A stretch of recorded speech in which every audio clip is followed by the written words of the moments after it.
ألا بذكر الله تطمئن القلوب. بسم اللہ الرحمن الرحیم الحمد للہ رب العالمین والعاقبۃ للمتقین والصلاة والسلام علی سید المرسلین وعلی آلہ واصحابہ اجمعین اما بعد۔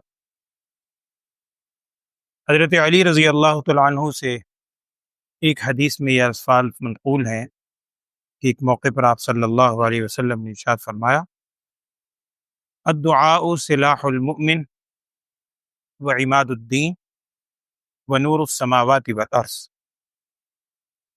یعنی دعا مومن کا ہتھیار ہے اور دین کا ستون ہے اور آسمان و زمین کا نور ہے۔ اللہ جل شانہ نے رسول صلی اللہ علیہ وسلم کے ذریعے ایمان والوں کو جو دین عطا فرمایا ہے، یہ دین صرف مکمل ہی نہیں بلکہ اکمل ہے۔ قرآن بھی کہتا ہے الیوم اکملت لکم دینکم، یعنی یہ کامل ترین دین ہے۔ زندگی کے شعبے میں کوئی معاملہ ہو، جیسے مرضی حالات ہوں، انسان یہ نہیں کہہ سکتا کہ ان حالات کے حوالے سے دین میں مجھے رہنمائی نہیں ملی۔ ہر موقع کے اعتبار سے اللہ جل شانہ نے اس دین میں کامل ترین رہنمائی ہمیں عطا فرمائی ہے۔ خوشی کا موقع ہو، فتنے کا، آزمائش کا موقع ہو، کوئی جنگ کی کیفیت ہو، لڑائی کی کیفیت ہو، کفار سے محاذ آرائی کی کیفیت ہو، ہر موقع کے لیے دین کے اندر کامل رہنمائی موجود۔ اسی طریقے پر اس وقت امت مسلمہ عمومی طور پر اور ہمارا ملک پاکستان خصوصی طور پر اس وقت جن حالات سے دوچار ہے، ان حالات میں مجھے اور آپ کو، ایک عام مسلمان کو کیا کرنا ہے؟ دیکھیے، نبی صلی اللہ علیہ وسلم نے ہمیں دعا یہی سکھلائی ہے کہ اللہم انی اسألک العافیہ والمعافاۃ الدائمہ، اللہم انی اسألک العفو والعافیہ۔ آپ صلی اللہ علیہ وسلم نے معافی اور عافیت ہی مانگی، اور دین ہے ہی امن و سلامتی کا مظہر، یہ اسلام۔ لیکن اگر کوئی قوم جارحیت پر اتر آئے اور وہ قوم باوجود سمجھانے کے باز نہ آئے، تو ایسی صورت میں اسلام کا ایک بڑا بنیادی عبادت کے طور پر ایک چیز سکھلائی جاتی ہے جسے ہم جہاد کہتے ہیں۔ اب فی وقت، فی زمانہ جو حالات چل رہے ہیں، بہت سے لوگوں کے ذہنوں میں، ہمارے ذہنوں میں سوال آتا ہے کہ جناب ہم کیا کریں؟ ان حالات کے اندر اگر لڑائی کی صورتحال چل رہی ہے، میں اور آپ کیا کریں؟ تو یاد رکھیے، ابھی میں نے جو حدیث کا جملہ آپ کے سامنے پڑھا ہے، اس میں آپ صلی اللہ علیہ وسلم فرما رہے ہیں کہ الدعاء سلاح المؤمن، یہ دعا مومن کا ہتھیار ہے۔ اور ایک حدیث کا مفہوم ہے، نبی صلی اللہ علیہ وسلم نے ارشاد فرمایا تھا الا ادلکم، کیا میں تمہیں خبر نہ دوں؟ آپ صلی اللہ علیہ وسلم کا یہ ایک معمول تھا کہ اگر آپ صلی اللہ علیہ وسلم کسی چیز کی طرف بہت زیادہ متوجہ فرمانا چاہتے تھے تو یہ جملہ بولتے تھے الا ادلکم، کیا میں تمہیں نہ بتلاؤں؟ گویا صحابہ کو متوجہ کرنا مقصود ہے۔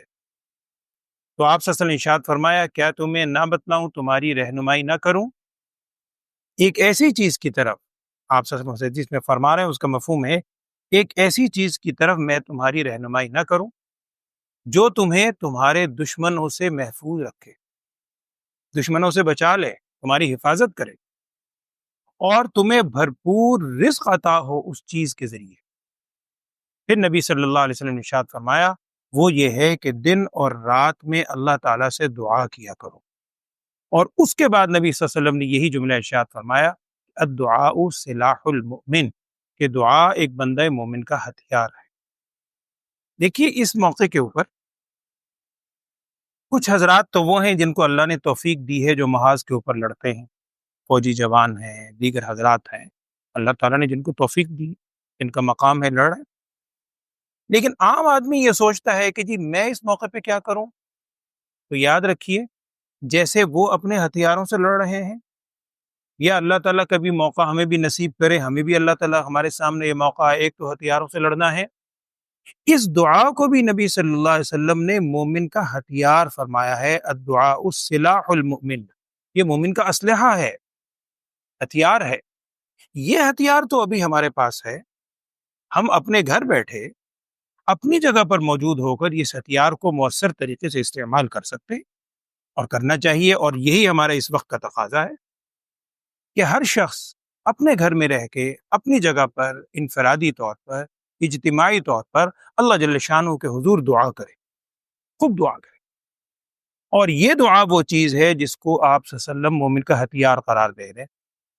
لیکن سوچنے کی بات ہے، جیسے ایک ہتھیار ہے، وہ ہتھیار کامیاب کب ہوگا؟ جب ہتھیار درست بھی ہو، ہتھیار تیز بھی ہو، اور آپ کو ہتھیار چلانا بھی آتا ہو، آپ کے اندر جسمانی قوت بھی ہو، ایمانی قوت بھی ہو، پھر وہ ہتھیار کارگر ہوتا ہے۔ اسی طریق پر یہ جو دعا ہے جس کو نبی صلی اللہ علیہ وسلم نے مومن کا ہتھیار قرار دیا ہے، اس دعا کے بھی کچھ آداب ہیں، کچھ طریقے ہیں۔ ان طریقوں کے مطابق جب ہم دعا مانگیں گے، اللہ کے حضور گڑ گڑائیں گے، تو یہ واقعتاً ہتھیار مؤثر طور پر اثر کرے گا، اور اثر کرتا ہے۔ نبی صلی اللہ علیہ وسلم کی سیرت آپ اٹھا کے دیکھیے، غزوہ بدر کا موقع ہے، آپ صلی اللہ علیہ وسلم نے ہتھیار اٹھائے، کفار کے خلاف جنگ کی، خود بذات خود شریک ہوئے، لیکن اس کے ساتھ ساتھ آپ صلی اللہ علیہ وسلم نے ساری رات دعا بھی کی، اللہ کے حضور پہلے گڑ گڑا کر اللہ کے حضور عاجزی کے ساتھ پکارا، اللہ کو راضی کیا، اس کے بعد پھر ہتھیار لے کر مقابلے میں آئے۔ تو اگر ہمارے کچھ حضرات ہتھیار لے کر مقابلے میں ہمارے بھائی کھڑے ہیں، ہماری قوم کے جوان، ہماری ذمہ داری یہ ہے کہ ہم اپنے گھر میں بیٹھتے ہوئے دعاؤں کے ہتھیار کے ذریعے ان کی مدد کریں۔ اور دعاؤں کی قبولیت کی سب سے بنیادی شرط جو آداب بیان ہوئے ہیں، سب سے بنیادی شرط یہ ہے کہ انسان رزق حلال اپنے پیٹ میں اتارے، کیونکہ حدیث کے اندر غالباً ایک ہی موقع ہے، حدیث میں غالباً ایک جملہ آتا ہے، شاید اور بھی کوئی ہو، اللہ مجھے معاف فرمائے، میرے علم کے مطابق ایک ہی ہے، کہ جس میں نبی صلی اللہ علیہ وسلم ارشاد فرمایا کہ دعا قبول نہیں ہو، دعا کی قبولیت میں گویا رکاوٹ۔ وہ حدیث کا مفہوم ہے، آپ صلی اللہ علیہ وسلم نے ارشاد فرمایا کہ ایک شخص بڑی دور سے آتا ہے، غبار آلود اس کا لباس ہے، پھٹا پرانا لباس ہے، اللہ کو یا رب کہہ کے پکارتا ہے بڑی عاجزی سے، پھر آپ صلی اللہ علیہ وسلم نے ارشاد فرمایا اس کا لباس حرام کا، اس کے جسم نے جس رزق سے پرورش پائی ہے وہ رزق حرام کا، مال حرام کا، تو اس کی دعا کیسے قبول ہو؟ تو دعاؤں کی قبولیت کے لیے چند آداب ہیں۔ سب سے پہلی بنیادی بات تو یہ ہے کہ ہم رزق حلال کا اہتمام کریں، حرام چیزوں سے، حرام کاموں سے اپنے آپ کو بچائیں۔ دوسری بات یہ ہے کہ ہم اللہ کے حضور عاجزی کے ساتھ مانگیں۔ دیکھیں، ایک ہوتا ہے دعا پڑھنا، ایک ہوتا ہے دعا مانگنا۔ معذرت کے ساتھ ہم دعا پڑھتے ہیں، ہم نے چند مخصوص الفاظ سیکھ لیے، ان کو پڑھتے ہیں، پڑھنا نہیں ہے، اللہ سے گڑ گڑا کر مانگیں۔ اور پھر دعاؤں کی قبولیت کے لیے ایک صورت یہ بھی ہوتی ہے کہ غیر موجودگی میں دعا کریں۔ ہم اس وقت پوری امت کے لیے دعا کریں، اور خصوصاً اس ملک پاکستان کے لیے دعا کریں کہ اللہ تعالیٰ اس کو شرری لوگوں کے شر سے، حاسدین کے حسد سے محفوظ فرمائے۔ عاجزی سے دعا مانگیں، اور اس کے ساتھ ساتھ حلال چیز کا اہتمام کریں، حرام کاموں سے اجتناب کریں، انفرادی اجتماعی طور پر دعا مانگیں۔ اسی طرح دعاؤں کی قبولیت کی صورت ایک یہ بھی لکھی ہے کہ دعا کا ادب ہے کہ دعا کے اول اور آخر اللہ تعالیٰ کی تعریف، پہلے الحمدللہ رب العالمین پڑھیں، اس کے بعد رسول صلی اللہ علیہ وسلم کی ذات مقدسہ پر درود پڑھیں، اس کے بعد اللہ تعالیٰ سے گڑ گڑا کر مانگیں۔ ایک دو باتیں اور ہیں جس کا ہمیں بہت زیادہ اہتمام کرنا ہے اس موقع پر۔ ایک تو قرآن نے اس بات کی تعلیم دی ہے، اور آپ صلی اللہ علیہ وسلم کی سنت سے بھی یہ چیز ثابت ہے کہ اس موقع پر آپ صلی اللہ علیہ وسلم یہ پڑھا کرتے تھے، صحابہ کرام، حسبنا اللہ ونعم الوکیل نعم المولا ونعم النصیر۔ ایک موقع کا ذکر ہے کہ آپ صلی اللہ علیہ وسلم غزوہ خندق کے موقع پر جب غزوہ خندق سے فارغ ہوئے، تو فارغ ہونے کے بعد معلوم یہ ہوا کہ وہ کفار دوبارہ آ رہے ہیں، یہ کسی اور غزوے کا غالباً موقع ہے، خندق کا یا احد کا موقع ہے۔ جب معلوم ہوا کہ وہ کفار دوبارہ آ رہے ہیں لڑائی کے لیے، تو مسلمانوں کی زبان پر یہی کلمہ تھا، حسبنا اللہ ونعم الوکیل نعم المولا ونعم النصیر۔ اللہ تعالی ہمیں کافی ہے، نعم المولا ونعم النصیر، بہترین ہمارا وہ مولا ہے اور بہترین مددگار ہے۔ تو اس دعا کا ورد بنائیں، لا الہ الا انت سبحانک انی کنت من الظالمین، اس کا معمول بنائیں، اور اپنے اعمال پہ نظر ثانی کریں، اللہ کے حضور توبہ کریں، اور خود بھی اپنے اندر ایمانی جذبے کو بیدار کریں اور شہادت کے جذبے کو بیدار کریں، چونکہ حدیث کا ایک مفہوم ہے۔ نبی صلی اللہ علیہ وسلم نے ارشاد فرمایا کہ جس نے نہ تو کبھی جہاد کیا، نہ اس کے دل میں شہادت کی تمنا ہوئی، نہ کوشش کی، اور اسی طرح دنیا سے چلا گیا، تو حدیث کے مطابق وہ ایسے مرے گا کہ جیسے نفاق کے ایک شعبے پر مرا۔ اللہ تعالیٰ سے خیر مانگیں اور ان حضرات کے لیے، نوجوانوں کے لیے دعا مانگیں۔